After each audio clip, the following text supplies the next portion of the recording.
Good evening. You're watching Brass Tacks with me, Poonam Burde, and we're coming to you live from the CNN News 18 Federal Bank Primetime studio.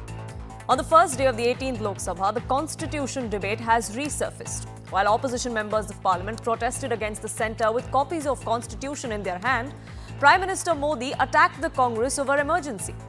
As Rahul Gandhi waved the constitution as the Prime Minister was taking oath, BJP took cue from the Prime Minister, reminding the grand old party and its allies of what a blot on Indian democracy emergency days were. Tomorrow, in fact, is the anniversary of that. The inaugural day today was marred by controversies over the pro tem speaker, then the NEET examination and the mess around it, and the education ministry that is embroiled in it. Those chants were also heard when Dharmendra Pradhan, the education minister, was taking oath. The tone has been set by the opposition of what future days in parliament would look like. But who is really saving and upholding the constitution?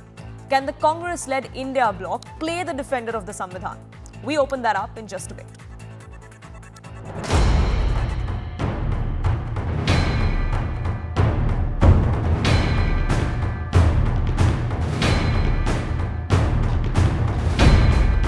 कल 25 जून को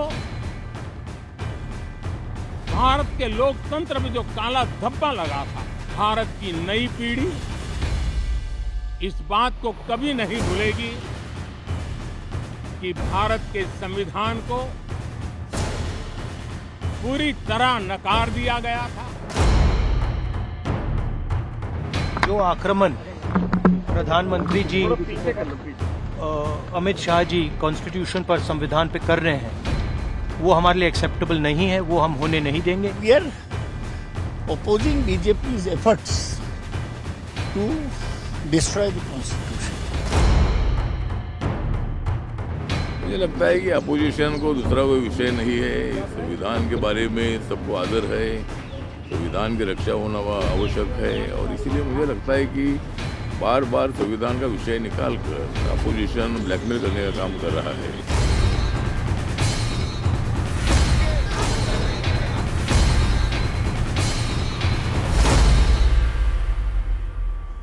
Joining me on this edition, Tuhin Sinha, National Spokesperson of the BJP, Mohan Kumar Mangalam, Spokesperson of the Congress, Riju Datta, Spokesperson of the TMC, and Senior Journalist Tushar Gupta join us. Let me begin by asking the Spokesperson of the BJP. Tuhin Sinha, the opposition today, a united one at that, says the Constitution is in danger. From day one, we are going to set the tone because we are the flag bearers of the Constitution, and upholding it is what Rahul Gandhi, the Congress, and everybody else in the India bloc says. Well, good evening, Poonam. Good evening, everybody. You know, when the Congress MPs, they flashed the Constitution book today, ideally, they should have done it as a sign of repentance for the sinful act 50 years ago of imposition of emergency. But rather, they seem to be hallucinating an emergency-like situation which does not exist. So there's certainly something does not seem to be right with the temperament of this opposition party. When they were in power, they imposed the emergency. When they are out of power, they keep trying to tamper with the spirit of the Constitution by spreading lies about the Constitution, by doctoring videos which try to spread this falsehood that the Constitution is being tampered, whereas the truth is that we have done nothing to tamper the Constitution. Today, I am challenging the Congress party. If they have any honesty in their intent, tomorrow morning, let Rahul Gandhi and Kharge ji come and apologize specifically for the 42nd amendment, constitutional amendment done in 1976-77. Now, the Congress will tell you that the constitutional amendment, 42nd constitutional amendment, was merely about the addition of two words, secularism and socialism. No, it was not.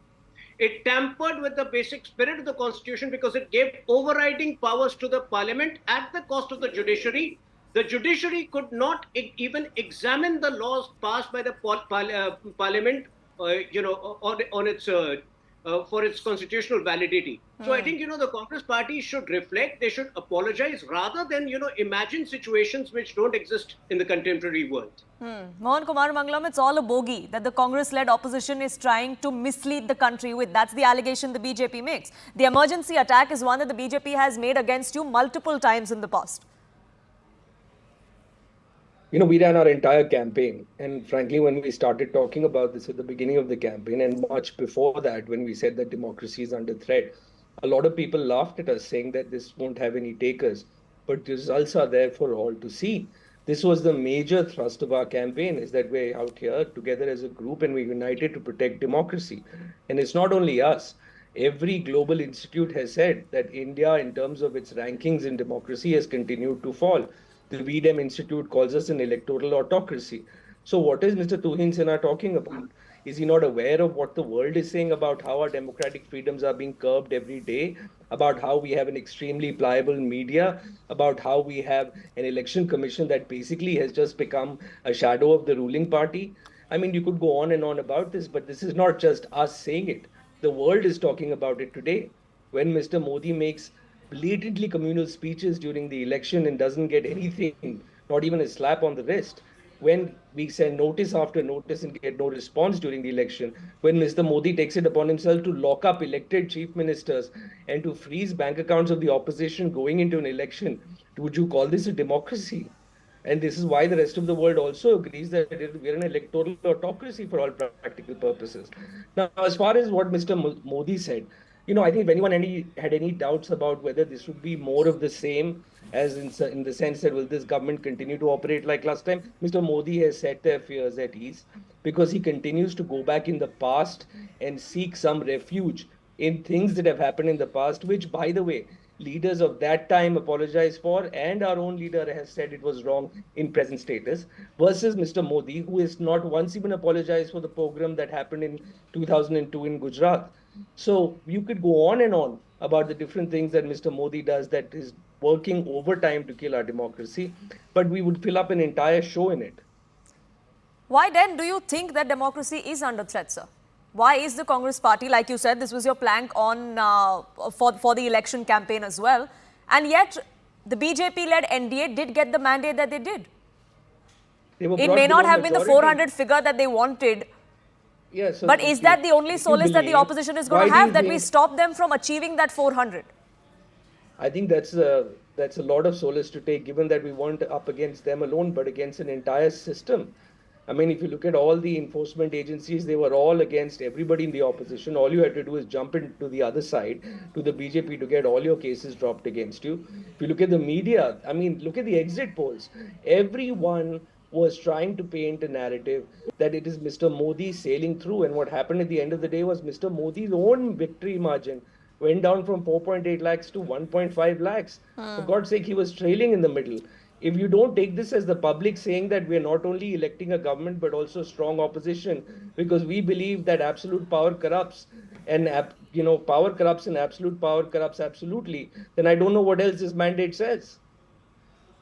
So this mandate, Tuhin Sinha, is not something that you must take great pride in, is what the opposition says. This is a strong opposition that the Prime Minister himself wanted, and this is what he gets now. No, before that, I am quite appalled that, you as a representative of CNN are not taking a stand when he seems to suggest that the opinion polls were rigged. Were it rigged? He has all his rights to have an opinion, sir. It's an allegation that he's making, like allegations are being made on both sides. If the media cannot come clean and tell them that there is absolutely no interference and pressure of the government. Absolutely there isn't. It's not an allegation that I deem fit to even counter, but it's an allegation he wants to make. He's free to make that. So that's better. If you call it a baseless allegation, that proves my point. Fact sure, is, but go ahead.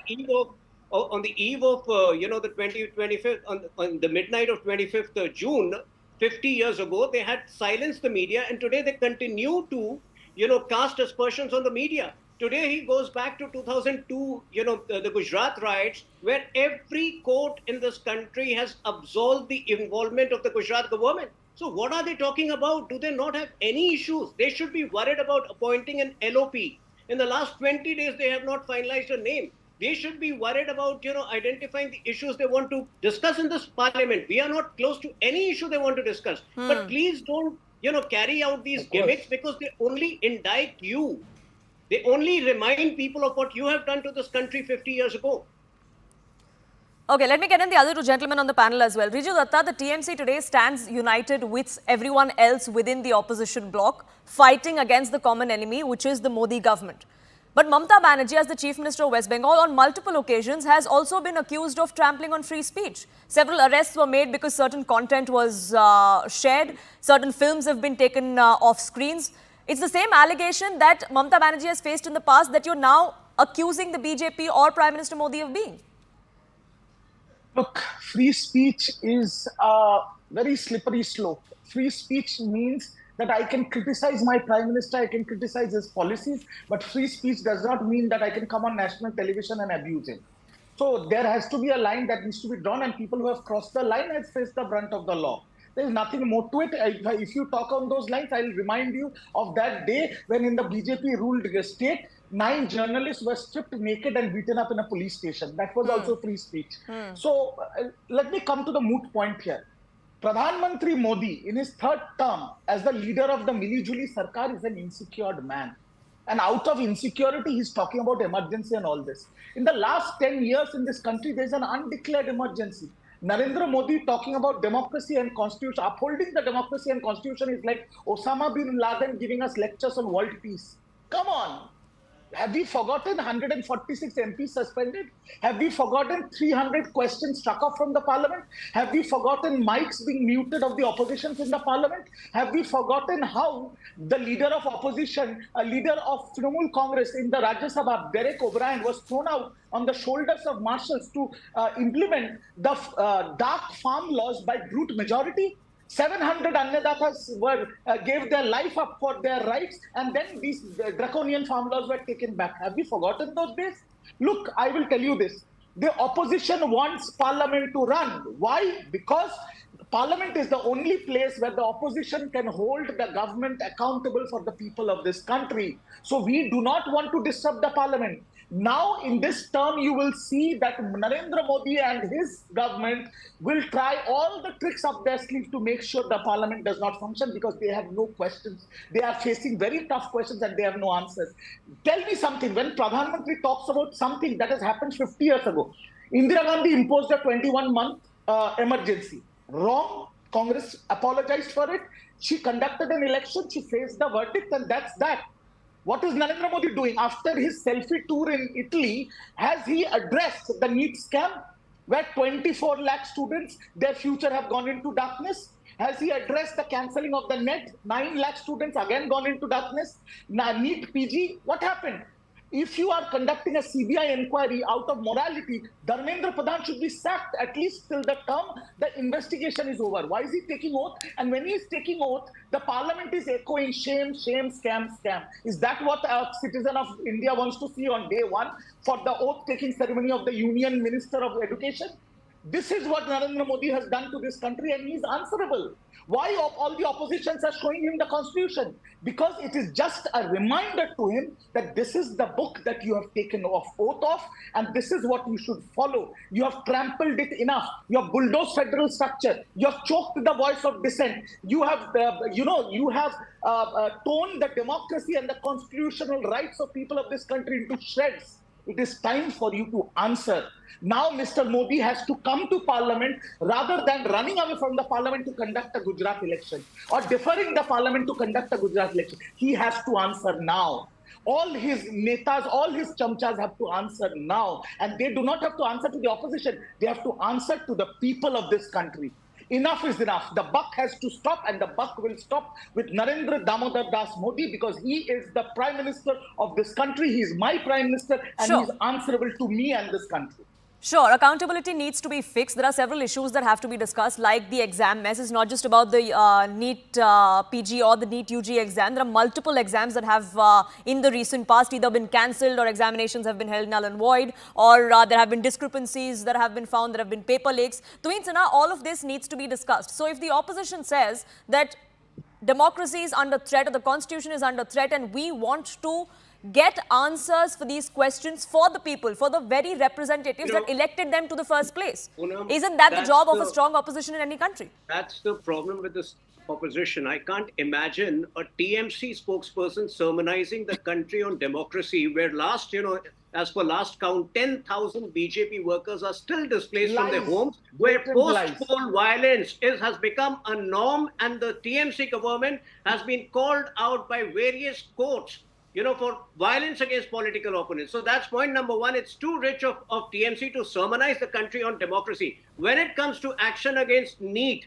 the NEET paper leak, our action speaks louder than words. Over the weekend, as you are aware, 4 very decisive moves have been made. The entire case has been given to CBI. The NTA Director General has been changed. But the sad part is that this NEET paper leak clearly seems to be, have a RJD imprint. Has any opposition party questioned the involvement of, Tejasvi Yadav's PS or his close associate Sikandar Yaduvendra? That's where the intellectual dishonesty of the opposition gets exposed. This is so Sure, sad. there are several leaks that may come through. I have the right to answer. Yes, 30 I have the seconds. right to 30 answer. seconds before I get in Yes, Tushar thank Gupta you, as well. thank He's been you, patiently thank you. waiting. Yes. I only need 30 seconds. My question to BJP is, अरे Poopó ने तो war रुकवा दिया था Ukraine में, exam leak नहीं रुकवा पाए. You have to answer this. Forget Tejasvi, forget everybody. NTA is a central government institution. CBI is your shakha. CBI follows your line. Who is going to do this? And this blatant lie about post-poll violence, CBI was conducting that inquiry. How many arrests have CBI made? How many charge sheets have CBI filed in the Supreme Court? See, all this, the people of Bengal has given you an answer. But before that, before my 30-second ends, to him, I will call you out and Pradhan Mantri Narendra Modi out on a breaking news. Please answer the country on this. The president of Ram Temple, the chief priest, Acharya Satyendra Das has come on the media and said after Pran Pratishtha on January 22nd, it was done in such a hurry for Modi's politics that after the first rain, the Prabhu Ram Lalla's Garbhagriha or the main Santorium is leaking water. Can you please clarify why you did this to Prabhu Ram? Why? Till CNN verifies this news, you people have got used to spreading false news on and getting away with No, it. it's in the public domain. Why should Yes, it is in public domain, but CNN gentlemen, I'd like to bring the debate on track. CNN Yes, these verify the claims news. have been made. Tuhin Sinha, these claims have been made by the chief priest of the Ram Temple. So you verify it, and let's have a discussion tomorrow. But let's get this back on track. We're talking about who really is the upholder or the flag bearer of democracy, because both sides seem to say that the other side does not have a high moral ground. But as far as upholding democracy and saving the constitution is concerned, Tushar Gupta, one of the major things that encompass that are included in that particular mission is also ensuring that the parliament functions smoothly. Now, the government on multiple occasions in the past have been on the receiving end that you as the government also have responsibility of ensuring that the parliament functions, but you have failed to do so. Is the onus only on the opposition then? Good evening, Poonam. I'll take all these questions one by one. The first question about the government having certain responsibility. This morning, the Minister of Parliamentary Affairs, Kiren Rijiju ji, replied to Jairam Ramesh on Twitter, and it was a very polite reply about participating in the democratic process. You should have looked at the reply of Jairam Ramesh. It was rude, it was uncouth, it was totally unacceptable. Every time the government sends out a flyer to the opposition to work together, all they get is a very negative response. Now let's talk about the upholders of democracy. We are debating this on CNN. Almost a decade ago, an interview happened on CNN, which was conducted by an anchor who today is a TMC Rajya Sabha MP with the West Bengal Chief Minister, who was Mamata Banerjee. When certain students put her some questions, she said these are moist students, they are asking moist questions. And she refused to answer them. Giriraj Datta is talking about federal structures. Can we forget the NHRC report about the 2021 post-poll violence? What did the report say? It wasn't the rule of law, it was the law of the ruler. That the state apparatus was used in vengeful action against the BJP voters. Riju Datta is going to lecture us about the federal structures, about democracy. What is the condition of the BJP voters in Bengal? Can Riju Datta tell us? Can he tell us that there was no post-poll violence after the 2024 Lok Sabha elections? Can he say that the elections in West Bengal happened without any problem or any disruption? So Riju Datta of the TMC should be the last to sermonize anyone on democracy and the health of it. He's talking about the economy. Just today, since he likes breaking news in between debates, Britannia has decided to shut down its old factory in Kolkata. Can he tell us why in the last more than 12 years now, Mamata Banerjee's rule, industries are moving out of West Bengal? Now, coming to the Congress spokesperson who tends to have a special love for foreign institutions when it comes to their ranking of Indian democracy. Clearly, the Congress likes to validate the health of Indian democracy through foreign institutions and not through Indian institutions. I wonder why. But if they are going to talk about democracy, let me remind them that when they uphold the constitution copy, they are the ones who are going against it. They are the ones who are promising freebies. They are the ones who are promising endless reservations, which was against the ethos of the people who framed this constitution. Can the Congress answer that? Today, they raised the copies of the constitution. Can they tell us what they were doing 5 decades ago when they imposed the emergency? Can they answer those questions? You know, Poonam, my worry is that people have high hopes from the opposition. I do not. I'll be very, very honest with you. I'll be politically incorrect maybe, but I'll be very, very honest with you. I have no hopes from this opposition. Then opposition that is screaming, hooting, indulging in verbal hooliganism on the oath-taking ceremony, do you really think that they'll allow the parliament to function as it should? I'm glad that the government is doing all sorts of outreach on Twitter. Kiren Rijiju also met Mr. Kharge at his residence. It's all good. But do you look at the behavior of the opposition? It's abysmal. So that's how it is.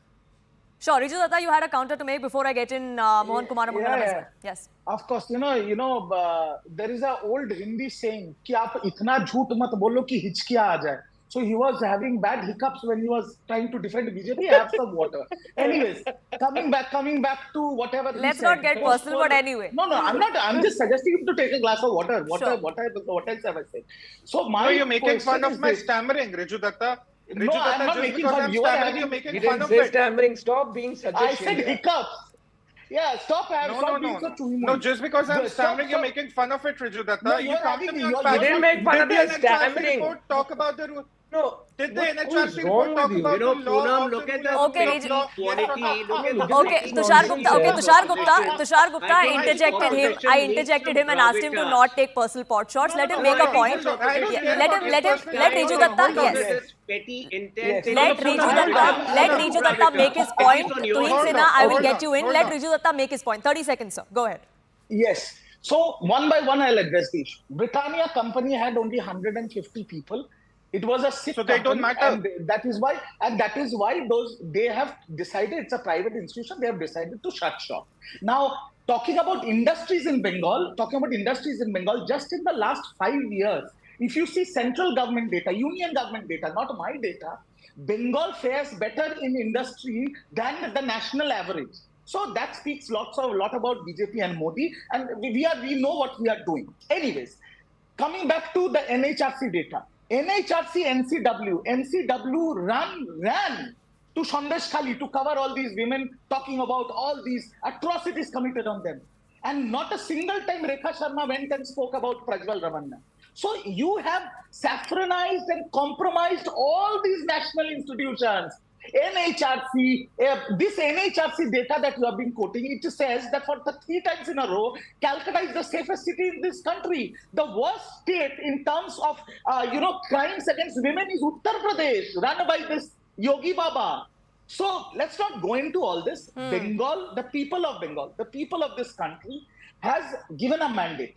They have showed the औकात of BJP and Narendra Modi कि देखो बाबा इससे बड़ा मत जाओ तुम लोग का यही हैसियत है because ये public है और ये सब जानते हैं. Sure, and speaking of mandate, the NDA still does have the mandate for a third term. I'd like to counter. That also is upholding of democracy, isn't it? By insulting the mandate that was given to them. Nobody is doing a favor to the constitution or to democracy. The NDA has the government. Poonam, nobody is objecting to that. But on the floor of this particular parliament, this Mr. Modi said, "एक अकेला सब पे भारी." अभी उनको नीतीश कुमार और चंद्रबाबू नायडू के कंधे के ऊपर चलना पड़ रहा है. Sure. I am talking about that. Nobody is talking about NDA getting the mandate. The problem is चमचागिरी उतना ही करना चाहिए जो लोगों के सामने शोभा दे. Sure. So this government needs allies. This government needs allies, which it didn't think it would going into this elections. But yes, before I get in the other two gentlemen, Tushar Gupta, 30 seconds. I'm running short of time. Because I'll reply to Riju Datta in the uncouth and uncivilized language he understands. अगर BJP को जनता ने 240 सीटों पर उनकी औकात दिखाई है, वो कंधे पर चल रही है सरकार, आप तो किसी का कंधा बनने लायक नहीं है. And the Congress spokesperson who was laughing like a clown here, if the BJP has failed at 240 seats, your leader has lost the third consecutive election. The family that you fought under has not been able to secure 240 seats in the last 6 elections they have fought. Your party has not been able to secure 240 seats, not even once in 40 years. So before you estimate that BJP has failed this time, it's better for the Congress to introspect that cannot get even 120 seats on its own, and for the TMC to introspect that has absolutely no acceptance outside the state of West Bengal. That's simple. Sure. The So Mohan BJP has the mandate Kumar of the Mangalam, people. the India Alliance, the India Bloc thought this was their election to win. But that didn't happen. The mandate was given to the BJP-led NDA. Is that something that we can make peace with and move on? Poonam, listen, I've been saying this for the last 5 years. Let me just request you that when you bring someone on the panel, don't call them a senior journalist when they're actually a BJP ka chamcha. Just say BJP ka chamcha. Let's not get personal, sir. Everyone's entitled to have their opinion. Poonam, when he called me a clown, you didn't say anything. So don't come back at me with that, all right? If he's going to call me a clown and you're not going to say anything about it, I interjected everyone when they made personal pot shots. I asked everyone to not make it. Right. All right, let's get to the point of it. Sure. He says that the online between Kiren Rijiju and Jairam Ramesh is supposed to be taken seriously as some sort of overture.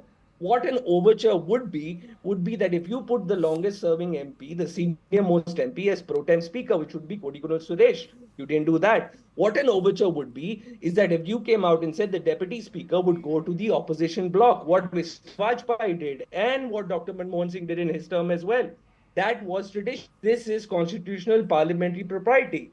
We don't want platitudes. All we're asking is for you to follow propriety. Sure. And as far as referring to the relief that we promised to give the common man when we were elected, and for a more representative democracy by way of doing a caste census, if you want to call that freebies, then, I have nothing to say except that you're living in an ivory tower. And it's because of people like you who are advising Mr. Modi that he also is living in an ivory tower and the people brought him down to the ground. Sure.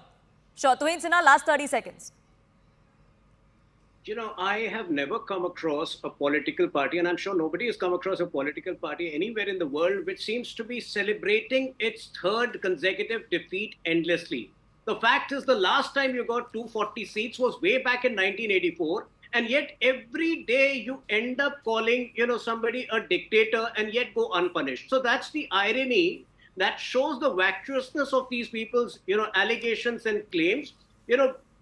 They somehow seem to believe, that as a goodwill gesture, I will not be surprised if tomorrow they say, why don't you give us the Prime Minister's chair? What is a goodwill gesture? A pro tem speaker. But if the government is trying to build consensus, trying to ensure that the parliament functions, will the government then walk the talk on building consensus? That's the question the opposition is asking you. No, the point is, we always try to build up the consensus. But the my way or the highway attitude of the opposition needs to stop. When it comes to the pro tem speaker, there are conventions, there are precedents. In 2014, Kamal Nath ji was made the pro tem speaker.